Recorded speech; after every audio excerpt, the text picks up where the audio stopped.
শুভ সন্ধিয়া বন্ধু বান্ধৱীসকল। বিবি ডিজিটেলৰ আজিৰ বিষয়বস্তু হৈছে অনুপাত আৰু সমানুপাত।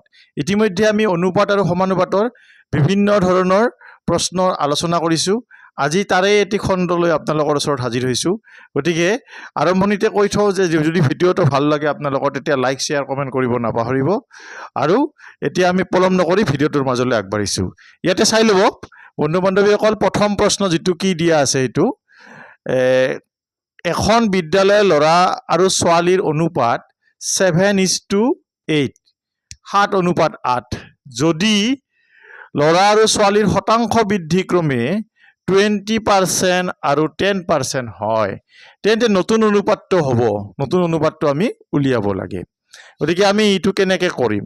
ইতিমধ্যে আমি এনেহেন ধৰণৰ বিভিন্ন প্ৰব্লেম সলভ কৰি আহিছোঁ। গতিকে এইটো বৰ বিশেষ টান নহয়, তাৰ মাজৰে এটা বুলি আমি ভাবি ল'ব পাৰোঁ। ইয়াতে ল'ৰা আৰু ছোৱালীৰ অনুপাত 7:8, 7:8 হ'লে আমি ল'ৰাৰ সংখ্যাটো ধৰি ল'ব পাৰোঁ। ধৰা হ'ল ল'ৰাৰ সংখ্যা কি হ'ব? অনুপাতটো যিহেতু 7:8 আছে, গতিকে ল'ৰাৰ সংখ্যা আমি ধৰি ল'লোঁ 7x। আৰু ছোৱালীৰ সংখ্যা কি হ'ব? ছোৱালীৰ সংখ্যা 8x। এইটোতো আমি জানোৱে কেনেকৈ 7x হয়, কেনেকৈ 8x হয়। যেতিয়া অনুপাতত থাকিব তেতিয়া যদি আমি তাৰ সংখ্যাটো একচুৱেল সংখ্যাটো ওলাব লগা হয়, তাৰ লগত এটা কি হয়? সাধাৰণ গুণিতক বুলিও আমি ক'ব পাৰোঁ। সাধাৰণ গুণিতক এটা পূৰণ হৈ থাকে, সাধাৰণ উৎপাদক এটা পূৰণ হৈ থাকে। সাধাৰণ উৎপাদক এটা ইয়াৰ লগত পূৰণ হৈ থাকে। আচ্ছা, যিয়ে হওক, এতিয়া আমি আচল কথালৈ আহিছোঁ। ল'ৰাৰ সংখ্যা 7x এইটো। তে ল'ৰাৰ সংখ্যা কিমান বৃদ্ধি হৈছে? 7xৰ বৃদ্ধি হয় কিমান? এইটো আমি চাই ল'ব লাগিব। 20% বৃদ্ধি হয়। যদি 7xৰ 20% হয়, কিমান হয় এইটো আমি উলিয়াই ল'ব পাৰোঁ ইয়াতে। এইটো আমি এনেকৈ উলিয়াই ল'ম। এইটো কেঞ্চেল। এইটো আৰু সৰু কৰিব পাৰোঁ। এইটো 5 বাৰ যাব। গতিকে গেলি কি হ'ব? ইয়াতে 7x/5 হ'ব এইটো। তে আমি কি পালোঁ? যে ল'ৰাৰ যেতিয়া 20% বৃদ্ধি হ'ব, তেতিয়া বৃদ্ধিৰ সংখ্যা এইখিনি হয়। আৰু ছোৱালীৰ ক্ষেত্ৰত কিমান হয় সেইটো আমি চাই ল'ম। ছোৱালীৰ 10% বৃদ্ধি হয়, 8xৰ 10। 8xৰ 10টো আমি এনেকৈ কি কৰি ল'ব পাৰোঁ? চিম্প্লিফাই কৰি ল'ব পাৰোঁ। এইটো এনেকৈ চিম্প্লিফাই কৰিলে এইটো 0 কেঞ্চেল। তে ওপৰত আমাৰ কি থাকে? 8x থাকে, তলত থাকে কিমান? 10x। ইয়াক আৰু আমি সৰু কৰি ল'ব পাৰোঁ ইচ্ছা কৰিলে। এইটো 4x হ'ব। ইয়াতে কি হ'ব? এইটো 5 হ'ব। অৰ্থাৎ 2 দিয়ে হৰণ গৈছে এইটো। এতিয়া কথা হৈছে কি? নতুন অনুপাত উলিয়াব দিছে। নতুন অনুপাত উলিয়ালে ইয়াৰ নতুন সংখ্যাটো কি হ'ব? এই যে ল'ৰাৰ সংখ্যা আছে, ল'ৰাৰ নতুন সংখ্যা কি হ'ব? ল'ৰাৰ নতুন সংখ্যা কি হ'ব? এইটো আমি ইয়াৰ পৰা ওলাব পাৰোঁ। ল'ৰাৰ নতুন সংখ্যা কি হ'ব? 7xৰ লগত এই যিখিনি বৃদ্ধি হৈছে এইখিনি আমি যোগ দিম, 7x/5। এতিয়া এইখিনি আমি চিম্প্লিফাই কৰিম। ইয়াতে এইটো এলচিএম ওলালে 5 হ'ব। এতিয়া 1ৰে 5ক কেইবাৰ যায়? 5 বাৰ যায় 5ৰ লগত। 7 পূৰণ কৰিলে এইটো 35x হ'ব। আৰু 5ৰে 5ক একবাৰ যায় 1ৰ লগত, 7x পূৰণ কৰিলে 7x হ'ব। এইটো হ'ব 42x, 42x/5 হ'ব এইটো। আৰু ছোৱালীৰ নতুন সংখ্যা কি হ'ব? ইয়াৰ পৰা আমি পাম ছোৱালীৰ নতুন সংখ্যা। ছোৱালীৰ নতুন সংখ্যা 8x আছিলে আগত, তাৰ লগত আমি 4x/5 যোগ দিম। যোগ দিয়াতে এইখিনি চিম্প্লিফাই কৰিম। এইখিনি চিম্প্লিফাই কৰি এইটো 5 হ'ব। এতিয়া ইয়াতে 1 আছে, 1ৰে 5ক কেইবাৰ যায়? 5 বাৰ যায়। 5ৰ লগত 8 পূৰণ কৰিলে 8 5 গুণ 40x হ'ব। ঠিক সেইদৰে 5ৰে 5ক একবাৰ যায় 1ৰ লগত, 4x পূৰণ কৰিলে কিমান হ'ব? 44x/5 হ'ব। এইখিনি চিম্প্লিফাই কৰিলে আমি কি পাম? 44x/5। এতিয়া আমি নতুন দুটা সংখ্যা পালোঁ। ল'ৰাৰ সংখ্যা নতুন পালোঁ 42x/5, আৰু ছোৱালীৰ সংখ্যা নতুন পালোঁ 44x/5। এতিয়া ইহঁতৰ আমি কি উলিয়াব লাগে? অনুপাত উলিয়াব লাগে।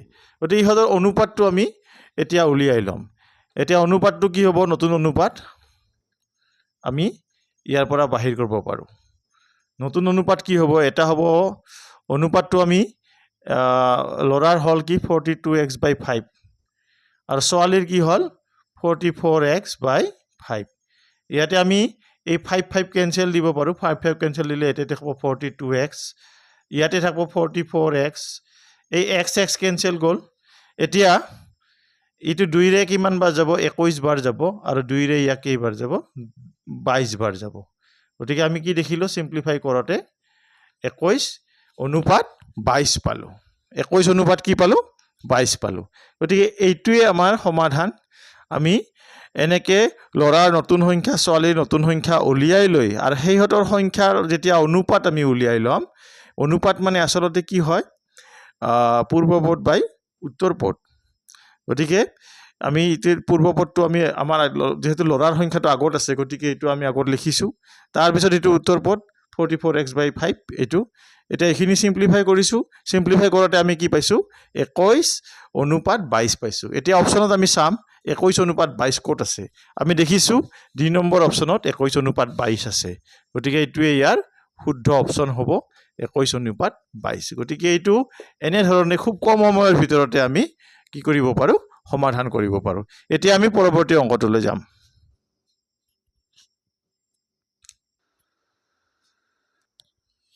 এতিয়া আমি 2 নম্বৰ প্ৰশ্নটোলৈ আহিছো ইয়াতে আমাৰ কি দিয়া আছে এটো আপোনালোকে চাই লব ইয়াতে যদি 0.75:x অনুপাত 5:8 এটো সমানুপাত 5 অনুপাত 8 5 অনুপাত 8 হয় তেন্তে x ৰ মান কিমান হ'ব এটো একেবাৰে সহজ এটা অংক ইয়াতে a কি দিয়া আছে 1.4 b আছে অপচন 1.2 c অপচন দিয়া আছে 1.7 আৰু d অপচন দিয়া আছে 1.6 গতিকে এটো আমি প্ৰথমতে কৰি লব লাগিব গতিকে এই ইয়াতে এটা নতুন বস্তু আমি নতুন এটা চিন দেখা পাইছো হয়তো নতুন নহয় আসলতে কিছুমানৰ কাৰণে হয়তো নতুন হ'ব পাৰে ইয়াতে যে এই চিনটো দিয়া আছে 0.75:x proportional এই চিনটো হল proportional চিন এনেকে যদি চাৰিটা এনেকে বিন্দু দিয়া থাকে ডট দিয়া থাকে আমি কি বুজি পাওঁ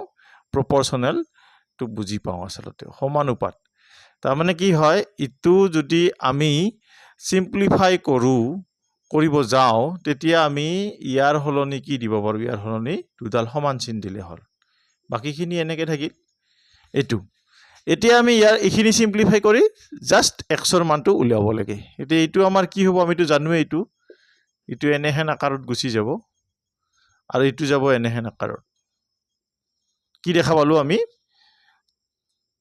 0.75/x equal 5/8 এতিয়া ইহতক ক্ৰস মাল্টিপ্লিকেশন কৰিব লাগে এটো ক্ৰস মাল্টিপ্লিকেশন কৰিলে x ৰ লগত 5 পূৰণ কৰিলে 5x হ'ব আৰু এটো এনেকে 0.75 ৰ লগত কি পূৰণ হয় 8 পূৰণ হয় এতিয়া এখিনি আমি সিম্পলিফাই কৰিম তে এটো আমাৰ 8 5 গুণ 40 ৰ 0 হাতে থাকিল 4 8 গুণ 56 56 4 কি হয় 60 হয় দশমিক দুটাৰ আগত গতিকে ইয়াতে গতিকে আমি দেখা পালো যে 6 এটা আমি গটা সংখ্যা পালো এই দুটা পূৰণ কৰাৰ ফলত 6 এটা আমি গটা সংখ্যা পালো এতিয়া এখিনি আমি ইয়াতে 5 টো ইয়াতে পূৰণ হৈ আছে ইফালে আহিলে কি হ'ব হি হৰণ হ'ব গতিকে এনেকুৱা হলে 5 ৰে কেইবাৰ যাব 6 5 1 গুণ 5 তাৰ পিছত বান না যায় 1 ৰল ৰে দশমিক এটা দিয়ক দশমিক এটা দিয়াৰ লগে 10 হল এতিয়া 5 ৰে কেইবাৰ যাব 5 2 গুণ 10 গতিকে আমি খুব সহজতে x ৰ মানটো পালো x ৰ মান কি পালো 1.2 গতিকে এটো এইখিনি আধা মিনিটতকৈও কম সময়ৰ ভিতৰত আমি সমাধান কৰিব পাৰো গতিকে এনেহেন ধৰণৰ সমস্যা আহিলে চিন্তনীয় বিষয় একোই নাই এটা বস্তু আপোনালোকে কেৱল মনত ৰাখিব এটো সমানুপাত চিন এই কথাটো মনত ৰাখিব যেতিয়া চাৰিটা ডট এনেকে দিয়া যায় তেতিয়া হেতু সমানুপাত চিন হেতু মনত ৰাখিলে হল বাকিখিনি একেই এনেকুৱা ধৰণৰ অংক আগতে আপোনালোকে কৰিছে গতিকে এটোৱে আমি অপচনত দেখিছো যে বি নম্বৰ অপচনত শুদ্ধ অপচনটো আছে এইটোৱে উত্তৰ গতিকে এনেকে আমি সমাধান কৰিব পাৰো গতিকে আজি আমি অনুপাত সমানুপাতত দুটা প্ৰশ্ন লৈ আপোনালোকৰ ওচৰত হাজিৰ হৈছিলো আৰু এই দুটা প্ৰশ্ন আমি আলোচনা কৰিছো নিশ্চয় ভিডিওটো ভাল লাগিব আৰু যদি ভাল লাগে তেতিয়া লাইক শেয়াৰ কমেন্ট কৰিব নাপাহৰিব পৰৱৰ্তী পৰ্যায়ত অনুপাত সমানুপাতৰ আৰু বেলেগ আমি অংকলৈ হাজিৰ হ'ম লগতে আমাৰ অন্যান্য শিতানবিলাকো আপোনালোকে ৰেগুলাৰলি চাই থাকিব এইখিনিয়ে কৈ আজিলৈ ইমানতে আমি এৰিব খুজিছো ধন্যবাদ শুভৰাত্ৰি